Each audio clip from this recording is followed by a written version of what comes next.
नवीन नवीन bus stand झाल्यावर लावून आपला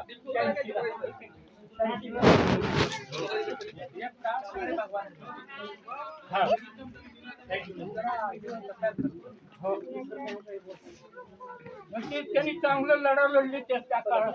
ते अन्याय झाल्यावर हल्ले झाले